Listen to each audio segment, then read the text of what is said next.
Hi friends, I came across this interesting question when I was working with my students helping them prepare for the upcoming BITSAT exams. So the question was something like this: 7 cos theta plus 24 sin theta is 25. What is the value of sin theta plus cos theta equal to what? And there were 4 options given.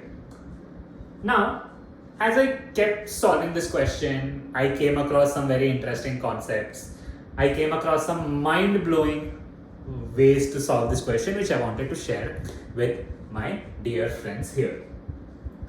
Now, as a keen observer, I know that 7, 24, 25 form a Pythagorean triplet. And typically when we have questions of integral a cos theta plus b sin theta d theta, we also divide and multiply with root of a square plus b square to actually make it into a sine of x plus theta form.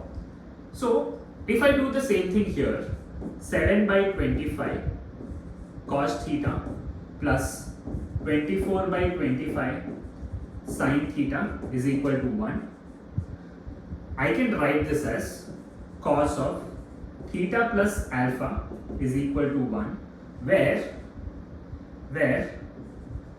cos alpha is 7 by 25. Sorry, this will be cos of theta minus alpha.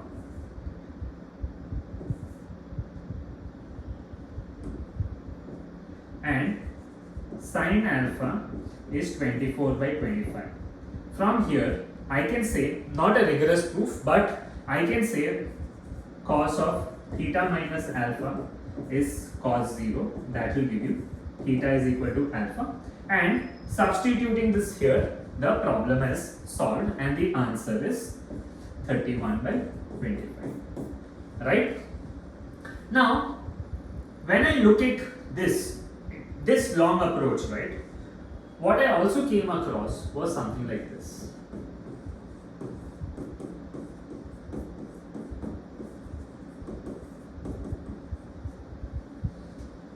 And this actually works because 7, 24 and 25 are Pythagorean triplets. It will not work in any other question. And the reason is, I can say this is cos alpha, cos theta, plus sin alpha, sin theta is 1. It's the same thing I did there, right? I also know cos squared theta plus sin squared theta is 1 from a trigonometric identity. Directly I can say cos theta is 7 by 25 and sin theta is 24 by 25, because this into this should be sin squared theta and this into this should be cos squared theta. Just an exam hack, right? Again, not a rigorous proof, but in MCQs something like this could also work. Let's look at a generic way of solving such questions. If I had a cos theta plus b sin theta is equal to c,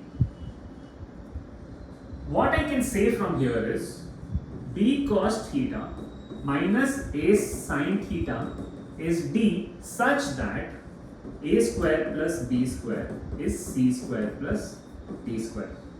Now, why is this true? Let's understand that first.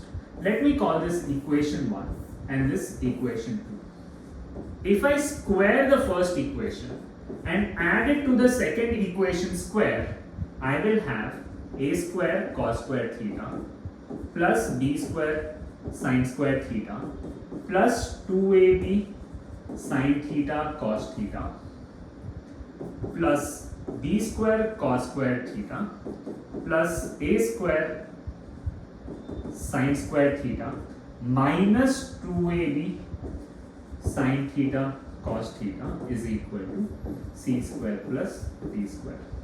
And from this, when I add both of these, this will get cancelled. A square plus cos squared theta if I take common, a square plus b square. Sin squared theta if I take common, a square plus b square. And if I take a square plus b square common, I have a square plus b square is equal to c square plus d square. So if I have a generic equation, any equation where C is not root of a square plus b square, right? If I have any other generic equation, let's say 7 cos theta plus 24 sin theta is 30. This is not a generic equation. What I can say is 24 cos theta minus 7 sin theta is root of 7 square plus 24 square minus 30 square. 30 will not work because 30 is greater than 25. Let me take this as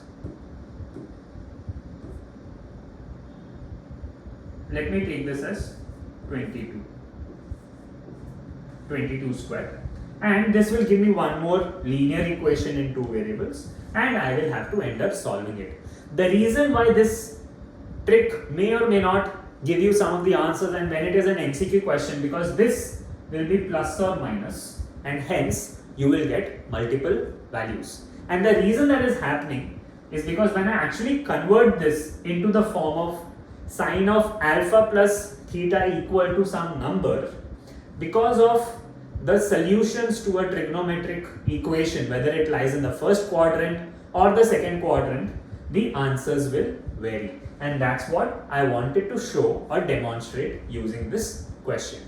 I hope you liked the approach, the thinking and the thought process. If you did, do like, share and subscribe.